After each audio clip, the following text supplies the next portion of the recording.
their forks are heading to our garbage patch. And after 10 years, you can kind of see this western garbage patch forming over here, kind of bluish, and the reddish one, the Japanese stuff, forming over there. And after 20 years, you see that although there are kind of patchy areas here, the highway is pretty polluted too. And in 1989, Dr. Day, the worst patch he found was 300,000 pieces per square kilometer right here. And in 1999, 10 years later, we found 3 times that much, 900,000 per square kilometer over here. Now, I want to show you what that looks like in a pretty cool model that Jim Ingram did of the Pacific Gyre. And that's going to be right here. We're going to do 30-year Japan drift. Where are you, 30 years Japan?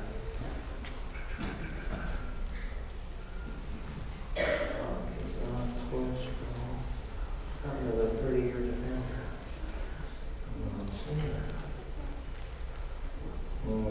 This is not good. See the high inside here. This is an animation of the first one. Oh yeah. 30-year. 30-year Japan.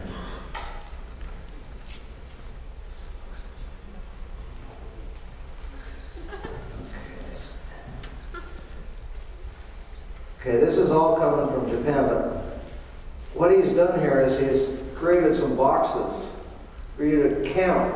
He releases the debris every 10 days, and this is counting how much is in this square, how much is in this square, how much is over here, how much is over here. And you can see it varies quite a bit. Sometimes there's more in the middle than there is on either side. So it kind of depends. If you want to say, where is the garbage patch? Well, when are you looking at it? Sometimes it's kind of uniform, sometimes it bunches up. So at the end, he let 1,620 go, and there was 10% over here. There was 8% over here, what he calls the western garbage patch.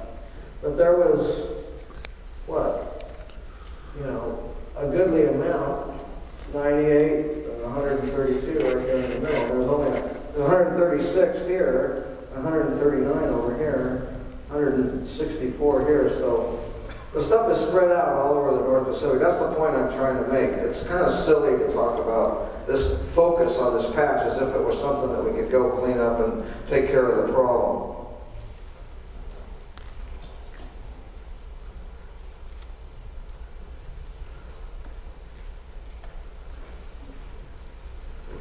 So let's get back to the balance point.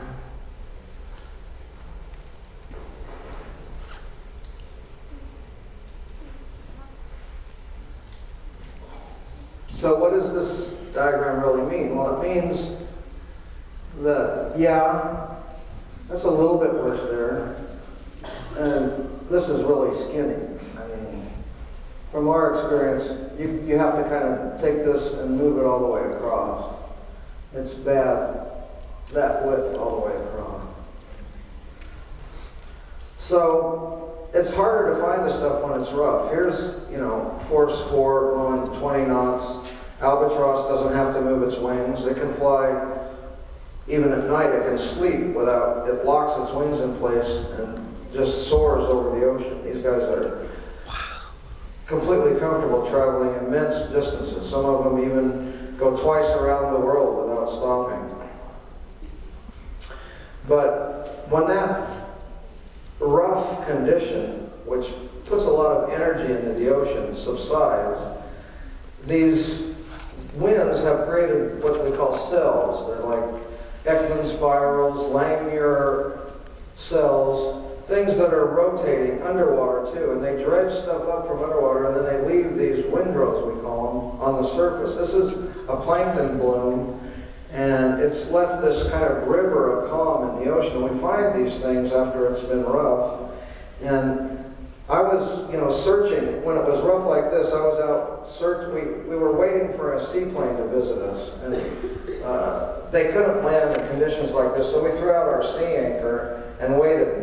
Waited one day, still too rough. Second day, still too rough. But on the third day, it had calmed down, and this appeared right along the boat. And we'd been looking those first 2 days because we're at sea anchor, meaning we're not moving hardly at all. So we launched our dinghy, went out looking for trash. And we only find 1 or 2 pieces.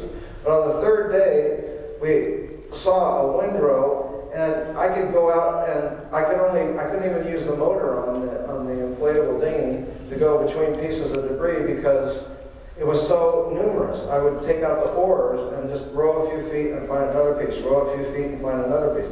And just in a couple hours, you've got this much junk. So it kind of depends on conditions too, how much stuff you're going to find, not simply on where you are. This is a hard hat. We're starting to find a lot of hard hats. Neon bulbs, we find a lot of neon bulbs. And these are the areas that we think, based on buoy work, where they've released buoys and seen where they stop sending, where they die, where they just stay in one place and then their batteries finally give out. And these are the 5 gyres. We're doing a 5 gyre project right now. My colleague Marcus Erickson is on a vessel just left from British Virgin Islands, and he's going to look at your garbage patch on the Atlantic here, which comprises the Sargasso Sea. You can see it's much more diffuse than either ours in the North Pacific or the South Pacific or even the South Atlantic. The Indian Ocean also has one which is very diffuse. So we're investigating these 5 gyres. These are like 5 desert areas. They kind of correspond to deserts, the world's deserts, you know. Here's the deserts of Patagonia. Here's the deserts of the Sahara here. There's the Sonoran Desert for us. I'm not familiar with Australia. Africa, but Australia has a desert in this area.